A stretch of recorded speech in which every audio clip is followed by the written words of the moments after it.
Hello, y'all. This is a continuation of the narcissist no. So, this is part two of that, right? So, I talked about a lot in part one. So, you definitely may want to go to part one so you can kind of get an overview of the storyline and what's going on in my life, right? So, the narcissists know it's their way of power and control. And as an empathic person, that's a word you really try to avoid. When you are using no, it's in a protection of yourself. You don't want to be violated. It may be something you don't have. So if someone needs money and you don't have it, things like that, it's just you can't do it. The answer has to be no because you don't have it. So the narcissists know it's for many different reasons, and some of it's subconscious. You got to remember, if you're asking for something and you're trying to better somebody else's life, especially when you're trying to get more involved with minors in the family, and that's the right thing to do. It's the right thing to do to be involved with your grandchildren, nieces and nephews, and cousins that are minors. It's the right thing to do to even be involved with your neighbor's beautiful children, to help them and speak to them and go out and eat with them, buy them things and things like that. So the narcissists know, and this is just coming to me. So as this comes to me, I will express my opinion and realizing, remember, I'm having an awakening too.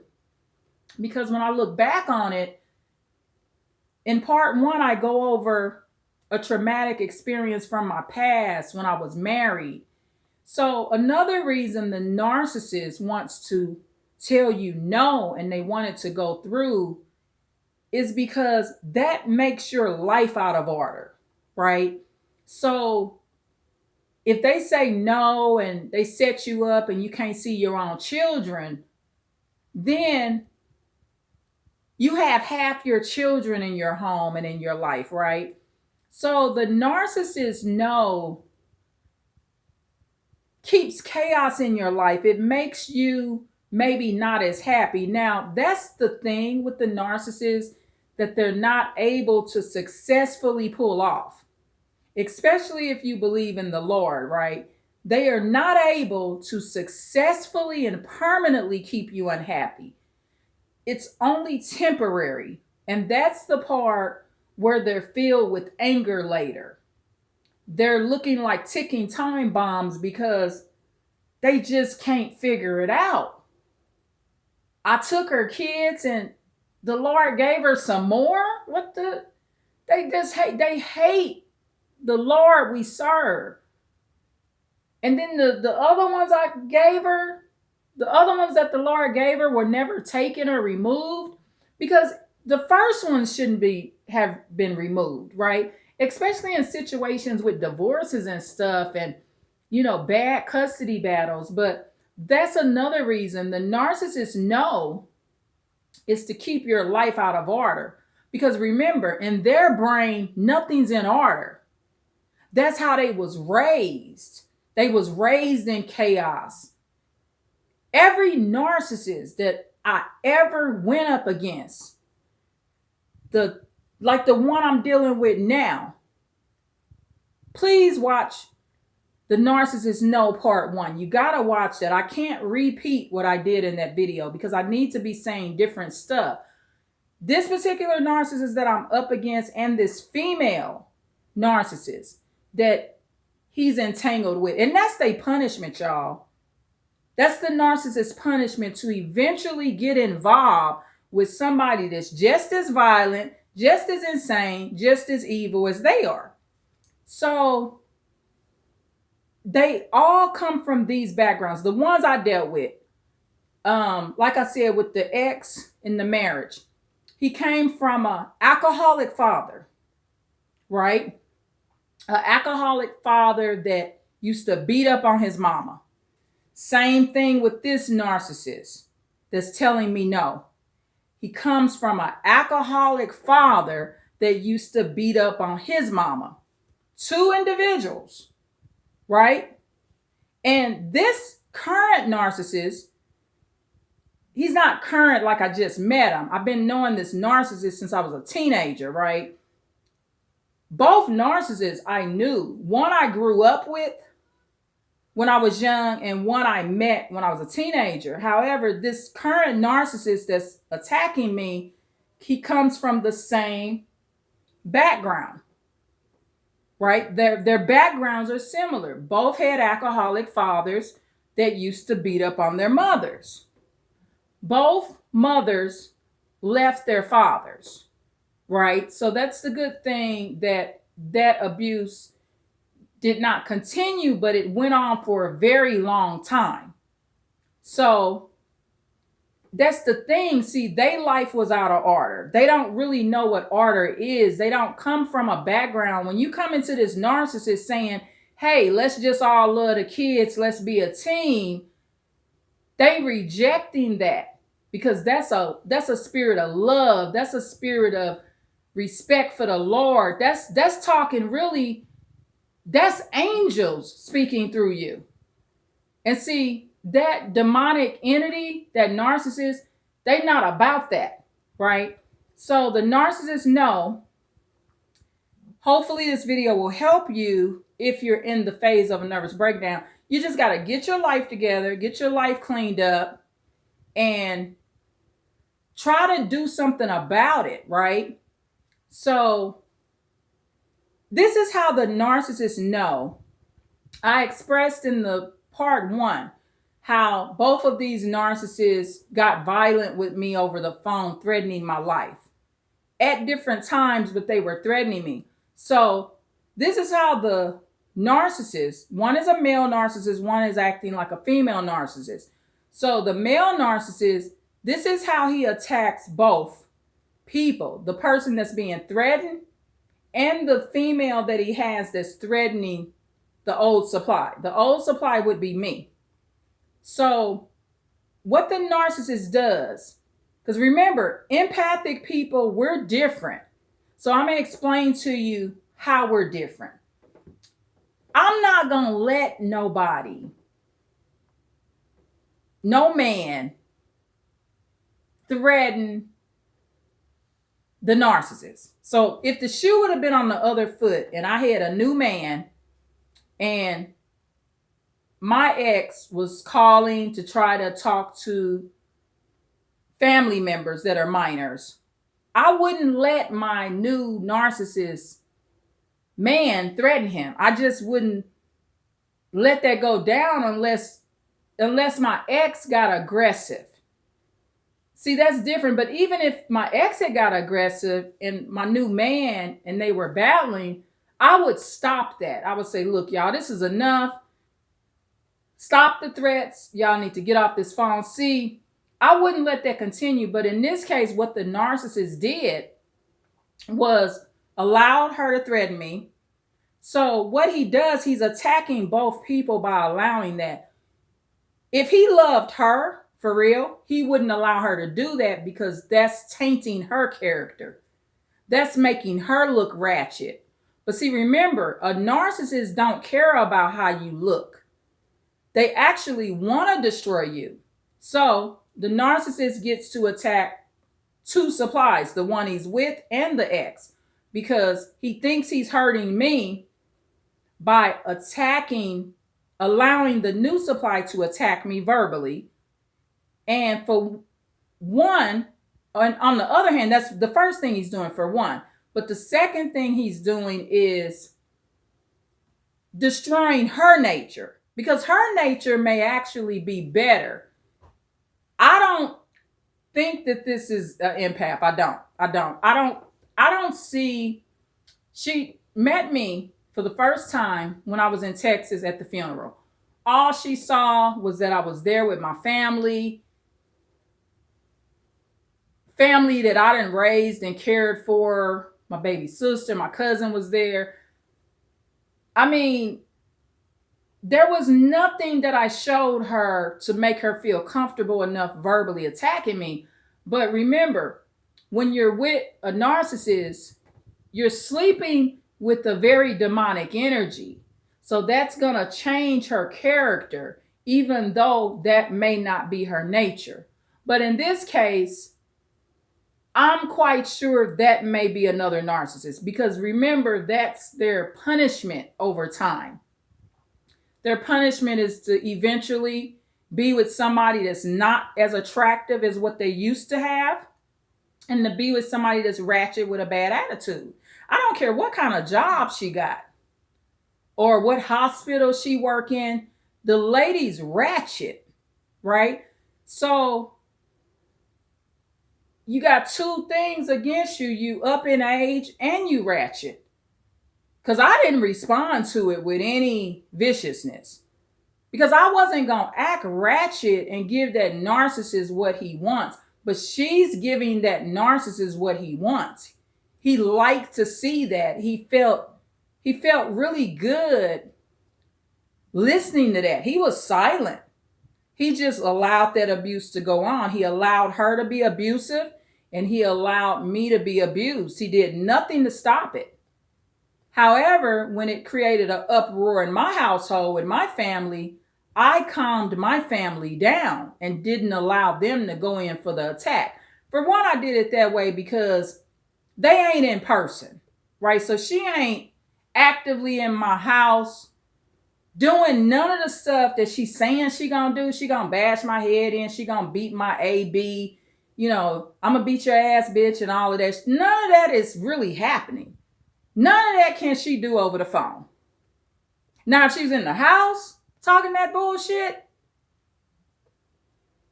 it's gonna pop off. I mean, we just not gonna let her walk around here and whoop everybody's ass. I think she know that. That's why she had her mouth shut at the funeral. The ladies, she's intelligent now. She's intelligent as far as knowing right from wrong. I mean, you just bucking up on people that ain't never harmed you. But this is what the narcissist does.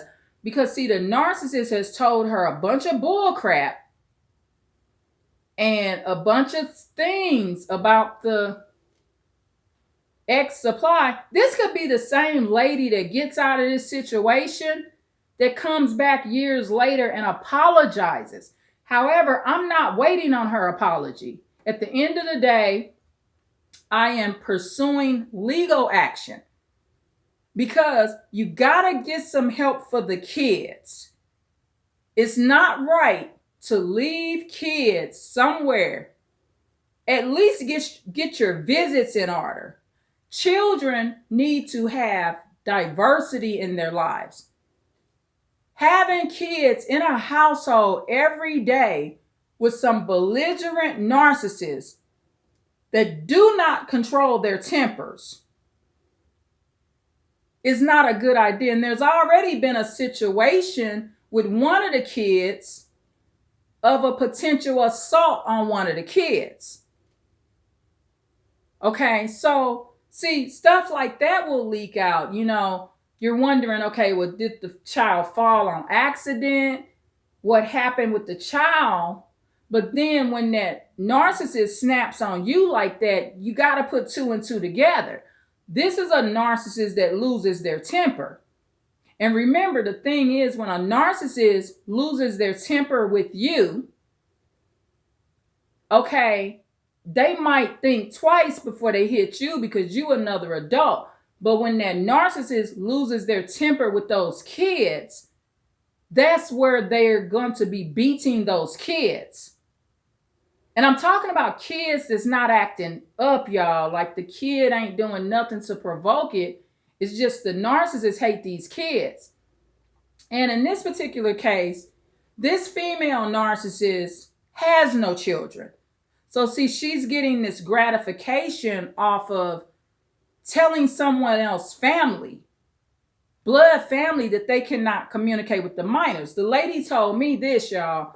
She said, motherfucking bitch ass bitch, you can't talk to nobody over here, bitch. However, this ain't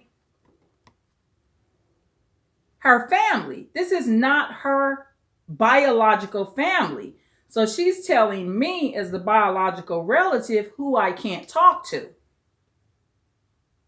And the reason that is because she wants full control of what the Lord didn't give her. And that's children of her own. That's grandchildren of her own, potentially sometimes nieces or nephews, whomever the relative is, right? So, in cases like this, calmness, prayer, you got to be calm. And you also got to do this. Okay, I'm going to give y'all a suggestion. I'm a winner, baby, right? So, I'm going to give you a suggestion. And this is why a lot of y'all and me in the past, we can't do what we need to do legally with these narcissists or even change our emotions for them, right? That man is my enemy. Now, let's speak about the words of the deceased. See, the deceased person told you how much this individual hated you, right? See, sometimes we want to live off our heartstrings. Somebody that sits up and lets somebody else cuss and threaten you on their phone and they do not intervene. They don't love you or the person threatening you, and they kind of don't love themselves in the full sense of the word. Because people that love themselves, remember, they were at home. Those narcissists were at their home, right? So if he loved himself, he would not want that chaos in his home. But see, this narcissist will say, he doesn't want me interacting with the kids because there'll be animosity. That narcissist is providing the animosity. He is the word animosity. He's dating animosity. See, that's projection. That narcissist is saying what he is. That's what he is in that case. That's what she is. And they want to keep a lot of secrets. I mean, if you want to hear a story that this functional alcoholic narcissist then raped the grandkids or your nieces and nephews, then sit up and don't say nothing and let them kids just stay over there. I think that's evil to do that, to not get other people involved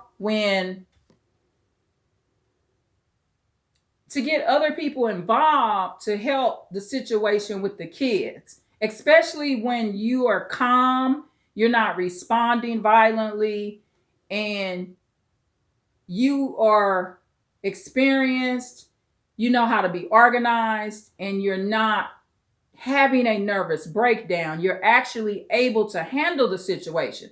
So if you're able to handle the situation and help and do something about it, I think it's neglectful and borderline evil to not actively try to help the kids in some kind of way. And when I say help the kids, at least talk to the lawyer.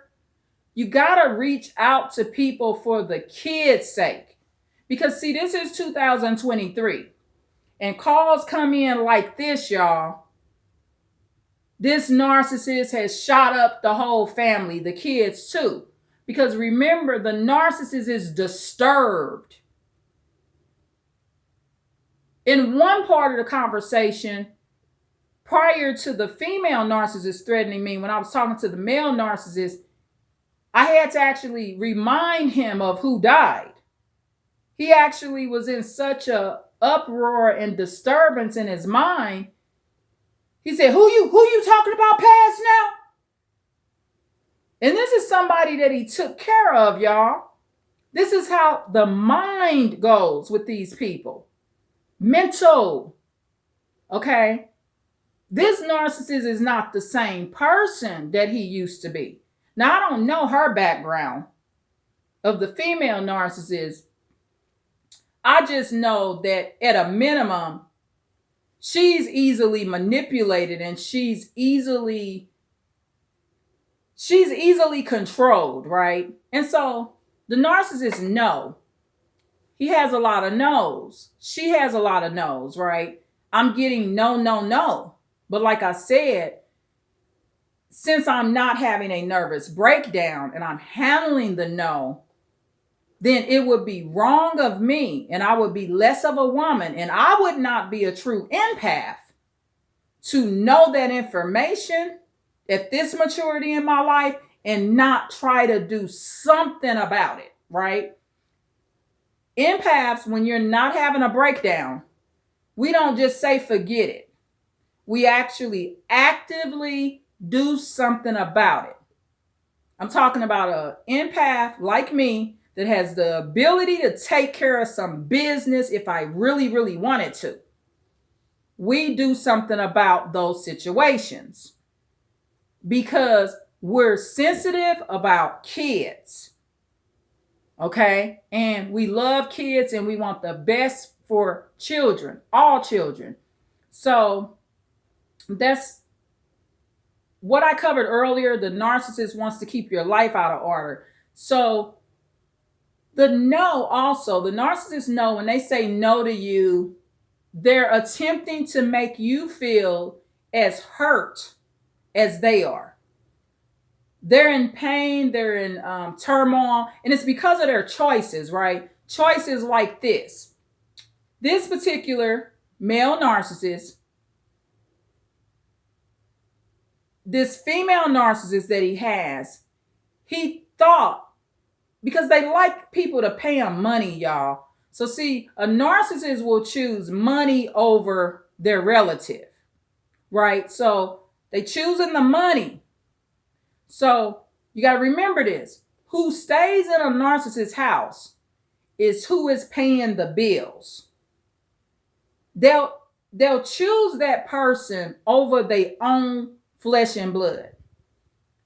And they don't really be needing that money. The narcissist already has a way to pay their own bills. This narcissist is not unemployed. This narcissist is a business owner. So that narcissist, in the real sense of the word, does not need that extra money, but they're greedy. So it's kind of like this. I'm going to give you an example. If I had a boyfriend and see, but I'm not into the money. I'll get rid of some money and the person. They could take their money with them. That's not what drives me. So I had a boyfriend and he claimed he's scared of my son or my daughter, right? He claimed he's so fearful of my son and daughter. So he wants me to get my son or daughter out of my home because he's so scared. But they both in my home. My son or daughter is in my home and the male. This is me. I'm different than a lot of people. A lot of people choose their man or their woman over their kids. I don't. So I would say, okay, sir, you scared of my son or my daughter. So my flesh and blood stay in here now. If I got to pick between you and my flesh and blood, you get your bag and your money and you can go. Because I'm not putting my son or daughter out over you. But this is not what this narcissist does. This particular narcissist, he chooses this female narcissist because she claims she's so scared of his relative, right? So he has no control, and the narcissist is always going to pick greed over the human life. But they're going to pay for that dearly. They're going to suffer. They're going to be a tortured soul for that. So when that female narcissist said, okay, I'm scared of your relative, they go pay for a motel for the relative. And so instead of the relative being at home with the narcissist and that female being out on the street, they relative at a motel and end up getting killed in an accident by the motel. Because see, the narcissist doesn't have their priorities in place. The priority is their blood relative, not this old piece of pussy that they fucking. I'm just keeping it real. And men, y'all need to wake up to this. Choose your daughters over these female narcissists. Tell that bitch to go kick rocks. Don't have your flesh and blood daughter. I don't care if she's 40 years old. If she's disabled, she got mental health issues, drug issues, get a caregiver, watch her in the house.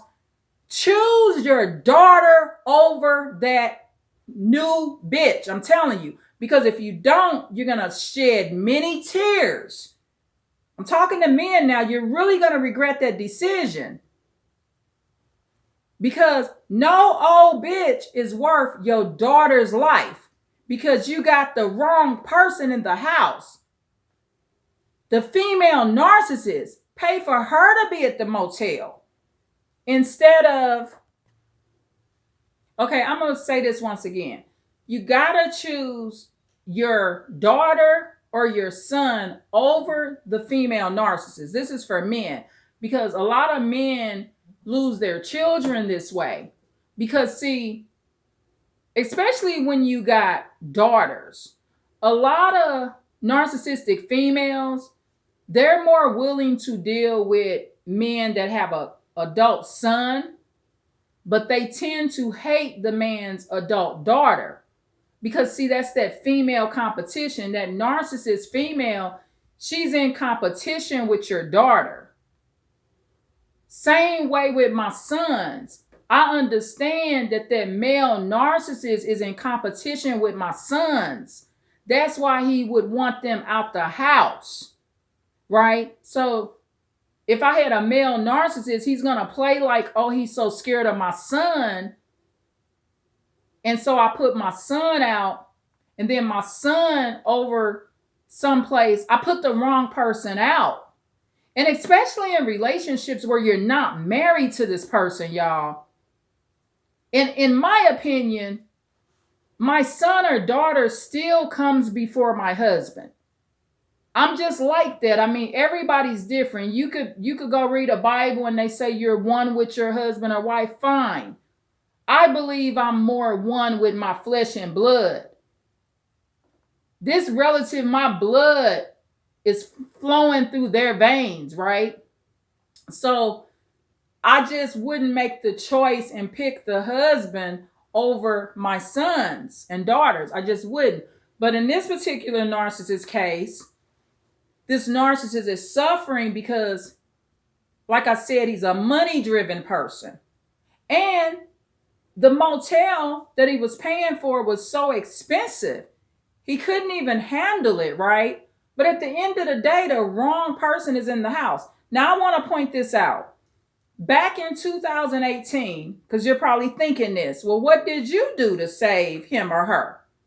Back in 2018, when I seen it getting worse and worse, this particular relative that was in Texas, it got to the point where I stopped getting good news. It was always something that was almost a near-death experience. I did ask this narcissist, or not, I'm sorry, I take that back. I'm not calling the deceased person a narcissist. I apologize. I asked the deceased person that was still living back in 2018 if they wanted to come move in the state that I'm in on the West Coast. I asked them to consider and you're welcome here. Okay. I was willing to do things like help put them in programs to get them some help, counseling, potential drug rehabilitation, alcohol rehabilitation, parenting classes, things like that, whatever they needed to get back on track. And the person that is now deceased turned my offer down. And eventually later, pretty much went no contact to where it was like a text thing only. When I started receiving just text only, they were nice texts. When I started receiving that, I felt that this was the end of this situation. And when I say the end, I mean where it could lead to death, right? But so this person, I believe, that passed away, did have some level of empathy. I believe this. I believe the person had a heart and soul. that was much more genuine than this narcissist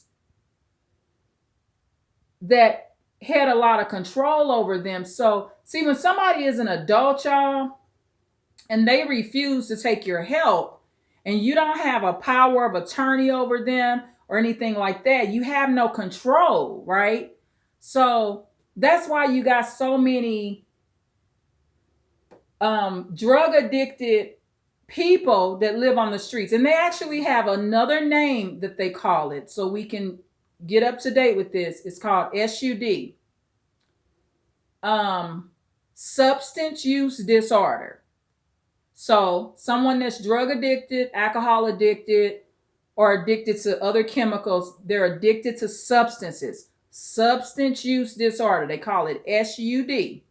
Okay, so that's the new word that I just learned about a couple weeks ago, a week or two ago, or whenever it was. So that's the thing with narcissists. And see, at the time of the funeral, I didn't know some of the information, but it came out later. So see, these are the moves. This is a pure example of how narcissists think and how their priorities are out of order. That narcissist picked an old piece of, and when I say old, please excuse the language, y'all. A old piece of pussy over their own flesh and blood. And that's fine. The narcissist can have an old piece of pussy. That's fine. An empath can have an old piece of dick, right? But that old pussy and old dick should not take priority over their own relative. And me, I'm just a little different. Like, I would have got up and looked at the narcissist that I'm with, like, wait a minute, I got my son at the motel, and this man here? See, that wouldn't have felt right to me. And that's because I had an experience when I was a child where I felt as if one of my parents made his or her spouse more important than us when we were kids during some of our childhood. So I understand that just ain't cool. Like, somebody that's beating your butt and isolating you and doing all this toxic stuff to you should not come before your children. But that's what the narcissists want. I mean, the narcissists, they want to destroy your relationship with your kids. They love to do it. They love to get your children out of the home, whether they be boys or girls. And as I said earlier, that female narcissists that men are with, they're going to really enjoy getting rid of your adult daughters, because a lot of your adult daughters would still be alive.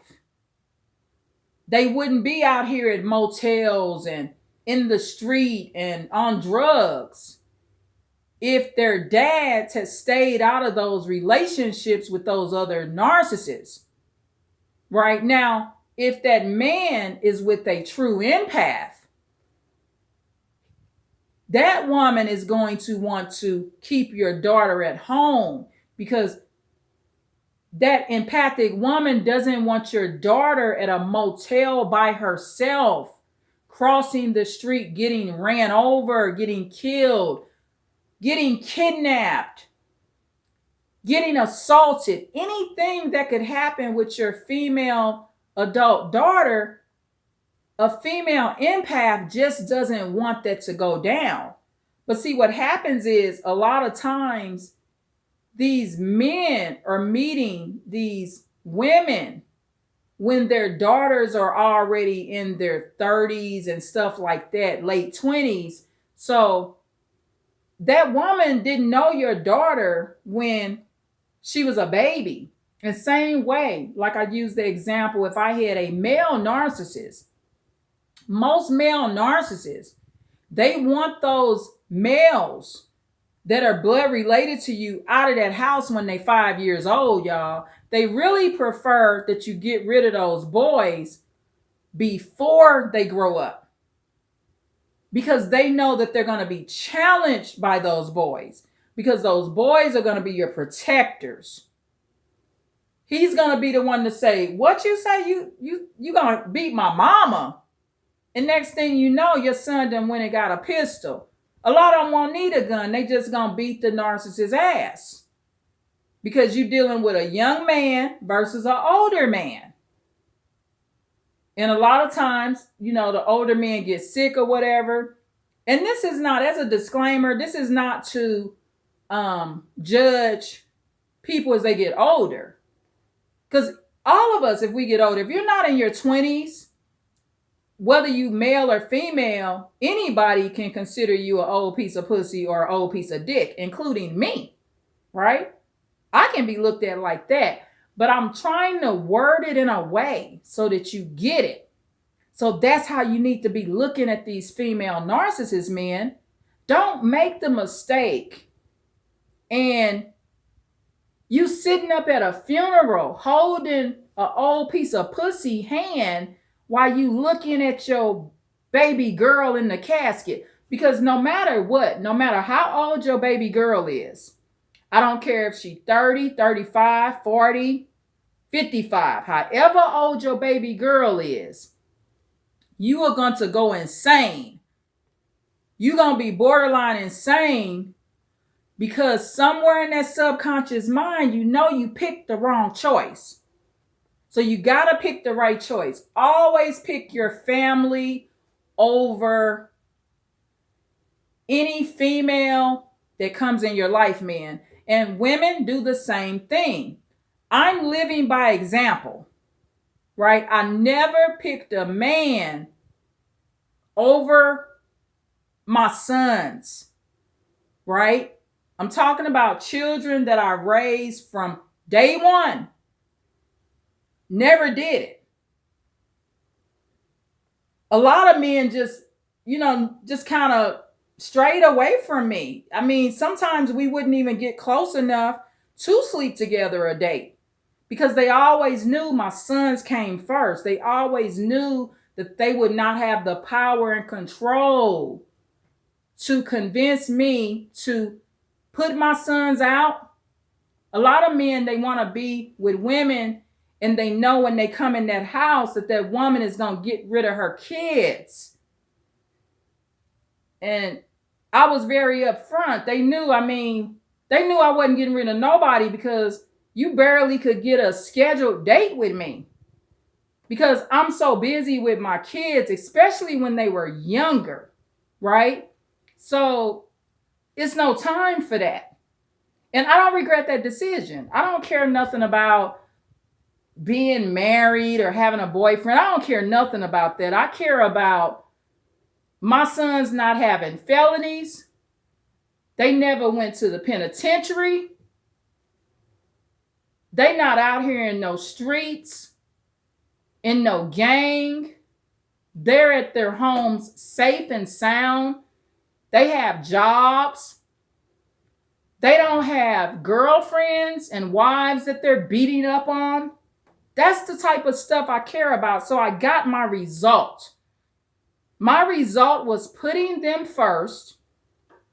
And also, I ended up overall with very compassionate, loving sons. Overall, they're not perfect now. And I got one that kind of try to, be bouncy sometimes, or bossy. But even with that one, I can still see the soul and compassion in him. Because at the end of the day, he was first. However, it does hurt boys when they grow up and they realize their dad may not have cared much about them or their dad didn't put them first. So see, this is when the mental issues and the stress takes over some of the boys because they realize, well, I wish my dad would have cared more. And that part you can't control. Yes, as a mom, I can put my son first. But I can't control the anger that he chooses to have with his father that refused to put him first. See, a lot of kids, they need both parents to put them first, not just one. I hope this makes sense. So the narcissist know, and that's another form of the narcissist know. You know, you got these unfit parents that don't even try to be a mom or dad towards their kids. And then the narcissist that's saying the no, they're wanting that for the kids that's around them. So it's very tragic. At the end of the day, that particular situation was not on my watch because I live out of town. I asked the particular relative that passed away to come out of that situation. That person didn't have clarity, so they didn't come out of the situation. So they stayed entangled with the narcissist that puts them at a motel instead of their home. I mean, your children are safer at homes, not motels. Motels are dangerous. I don't care if it's a high class motel. You got drug smuggling. You got, what do you call that? Prostitution. What's the other name of it? It's another name for prostitution. Like call girls, where some of them just pay people to just talk to them.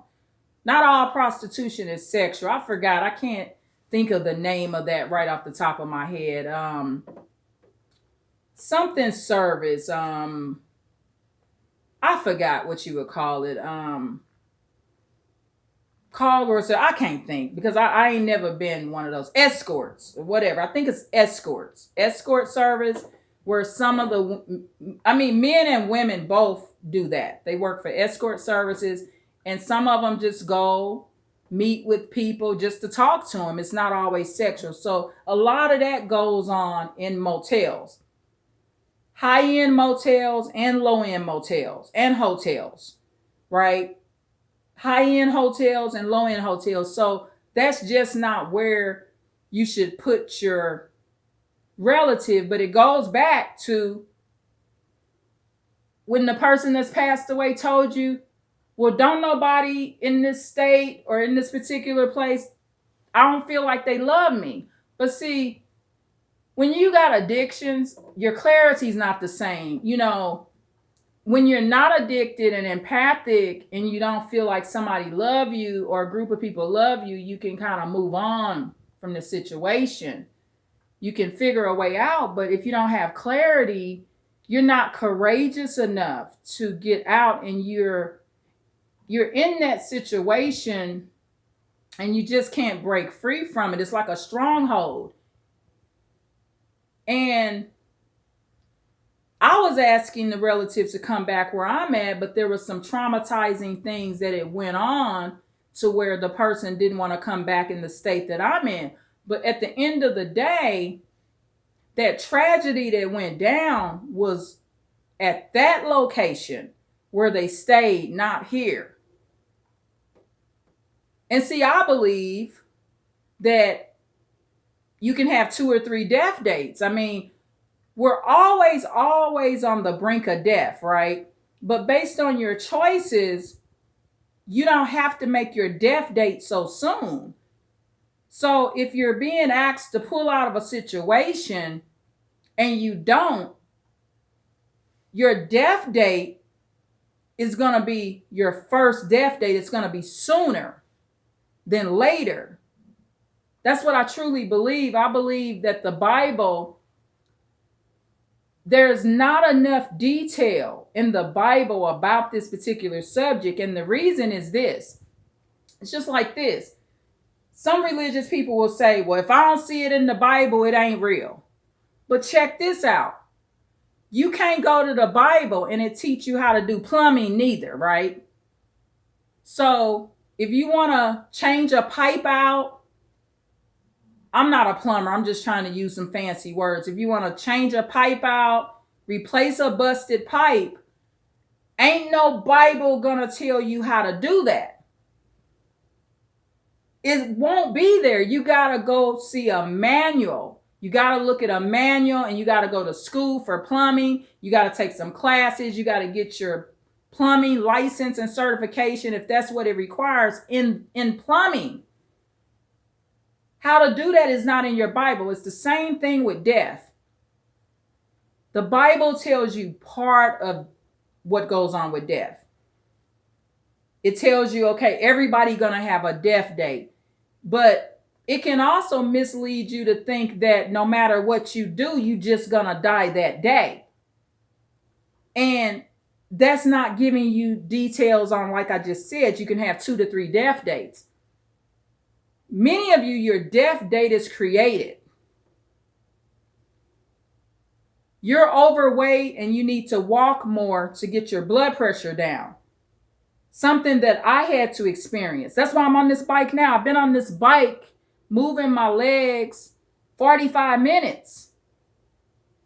Because if I don't do this and I continue to live a sedentary lifestyle and just sit down and do office work, because I'm not in the field of labor anymore, then I'm going to create an early death date. I'm going to die of a heart attack early on because my blood pressure is going to stay high. You understand what I mean? So my death date is going to be, like I said, you can have 2 to 3 death dates. So my death date is going to be the first one. It won't be later, right? So you can kind of put out your death date. The Lord is going to ultimately pick the final day, but he does give you some choice in how you want to go. A woman my age that chooses not to do what I'm doing